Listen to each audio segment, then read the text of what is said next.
Today, the land stretching south of Eastern Avenue is famed for its film studios. Take a look at company buildings such as CineSpace and Pinewood Film Studios, and you'd be forgiven for thinking that you'd missed your streetcar stop and ended up in Hollywood. However, where film equipment and sports cars sit today, the Portlands, Leslieville and Gardiner were home to Toronto's major industry for the best part of the last 100 years. The lands were originally landfill, dumped into Lake Ontario by the Victorians to meet the city's growing needs for industry in the late 19th century. From then on, refineries, tanneries, and steel foundries dominated the area, causing damning environmental damage by storing oil and coal and allowing chemical agents to pour into the soil. Such environmental consequences are still felt today.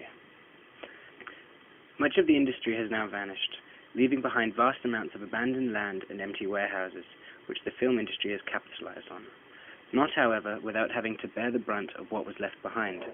Jim Markopoulos, Vice President to CineSpace Film Studios, explains what his company went through when they opened the first studio space at 629 Eastern Avenue over 20 years ago. When we first developed the old 629 Eastern Avenue site, these people had oil barrels and gasoline containers on the premises. So wherever there was a leak in the last 50, 60, 70 years, as soon as you dug up 2-3 feet of soil, there would be this sludge, very noxious sludge. So as per environmental guidelines in the original development, we would have to contain the area, remove it, replace it with clean fill. Those sites are abundant in Toronto, and when you tackle, our company specifically adaptively reuses buildings as film studios, and then we take the low-cost base of these film studio facilities and pass them on to our clients who enjoy paying lower rates than they would anywhere else.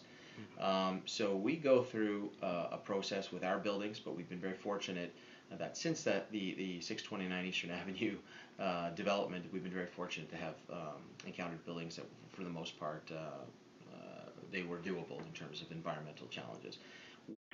The vast amount of abandoned wasteland, along with the commissioning of the new Toronto Energy Centre, has some fearing that the Portlands may be threatened by a second industrial revolution.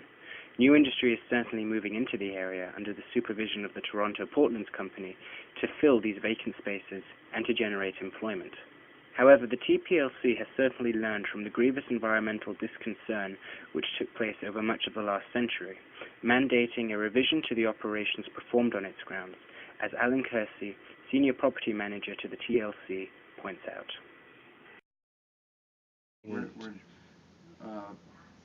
Portland's now, we're kind of beyond the we're not generating pollution to the extent of the past, so we're into cleaner uses. Anything we're doing now is definitely very aware of all the environmental issues that we have to be careful of, air and soil and all those things. We're sitting on a problem that was created many decades ago. So the TPLC also operates under a mandate that allows companies locating to the area to do so only under a one-year lease. This is all part of a greater development scheme undertaken by Toronto Waterfront to revitalize the area.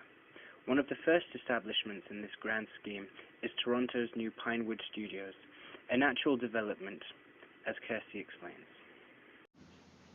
We now have the largest soundstage in North America, which is saying something. Hollywood's in North America.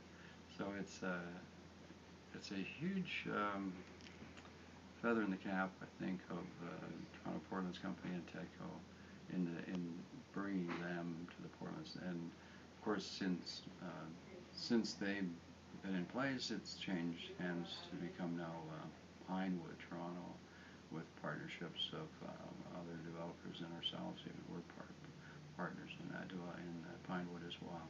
So it's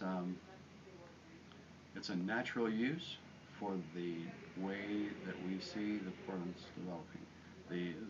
With Toronto having the spur of the 2015 Pan American Games, the overall revitalization will see the introduction of residential and commercial spaces, as well as the introduction of more light industry. Along with this, an abundance of parks and green spaces are also in the works.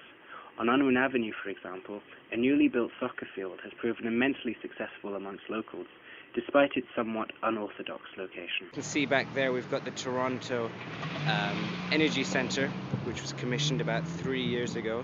That's actually behind it. The one you'll see in front is actually the old building. But as you can see here, and you can just about see the top of the CN Tower and the Toronto skyline in the back here.